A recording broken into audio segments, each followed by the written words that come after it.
لیول پلینګ فیلډ خو پرته پی ټی آی ته خو پلینګ فیلډ هم نه ورکوي د صرف فیلډ هم نه ورکوي موږ ورته وایو چې پهله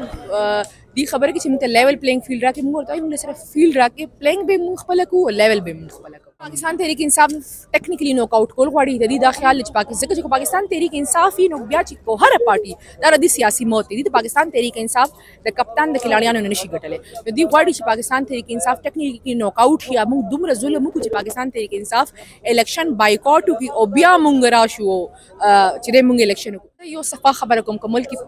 فری اینڈ فیر الیکشن ونشو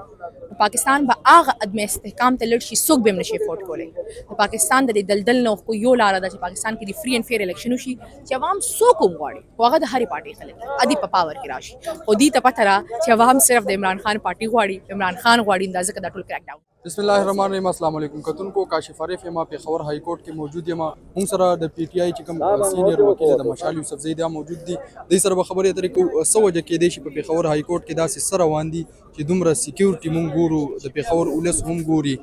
د پېښور های کورټ ګیر چاپېره دی های کورټ یرغمال کړی دی د دې دپاره چې کوم زموږ امیدواران دي د پاکستان تحریک انصاف او د هغې کاغذاتي نامزدګي مسترد شوي دي نو هغه اپیلونو کې را نشي د هغې اپیلونه فایل نشي هغې ته اکسس ټو جسټس میلو نشي د هغې د وجې نه دا ټوله تماشه روانه ده خو انشاءالله موږ به د رول اف لا دپاره سټینډ اخلو موږ به د رول اف لا دپاره ریزسټنس شو کوو او دا ټایم 70% پاکستان تحریک انصاف امیدوارانو په صوبې کې خپل اپیلونه جمع کړل سبا لاس ډے ده او امید دی چې انشاءالله چې عدالت ته راشي نو په میرټ به فیصله کیږي او ټول به ریسټور شي څه ګڼې دومره غټه سیکیورټي د بیا عدالت دی دې حوالې سره وکیلانو یا ججانو څه کیس وغیره ونه کړو جی بالکل های ریزرویشنز دي زموږ اوس 19 پیټیشن لګېدلی و ځکه چې دوی لایرز هم هراس کوي چې هغه عدالت ډېر سټرونګ او ډېر بولډ آرډر وکړو او بل لږ سات کې اټسټډ کاپي راشي تاسو میډیا سره هم شیر شي او هغې وویې چې لکه چې څومره هم لایرز دي دا چې چا باندې دي پرون روزنامچه کړی دی هیو ا ویری ګډ ریپوټیشن نو د دې داسې هراسمنټ عدالت به دا نه ټولریټ کوي او ټولې چې دی چې کوم زموږ ریسپانډنټ نو هغې ان پرسن راغوښتل اوس هم 2 بجې میټینګ کال شوی دی ځکه چې پېښور کابینټ هم اګریوډ دی پېښور های کورټ کابینټ هم اګریوډ دی او یو تماشه شروع ده نو هغې دپاره څه مقصد دپاره دوی دا تماشه کوي نو هغه مقصد به دوی ته چرته نه ملاویږي څه ګڼې دا کاغذونه چې مسترد کېږي بیا د پی ټی آی چې کوم امیدواران دي خصوصا د دې کاغذونه مسترد کېږي آیا دا څه بهانه چې دی ګوري څه چې دی وایي دا بالکل دی پاکستان تحریک انصاف ټیکنیکلی نوک آؤٹ کول غواړي د دې دا خیال چې ځکه چې پاکستان تحریک انصاف وي نو بیا چې کو هره پارټي دا د سیاسي موت دی د پاکستان تحریک انصاف د کپتان د کھلاړیانو نه نشي ګټلی نو دوی غواړي چې پاکستان تحریک انصاف ټیکنیکلی نوک آؤٹ شي موږ دومره ظلم وکړو چې پاکستان تحریک انصاف الیکشن بایکاټ وکړي او بیا موږ راشو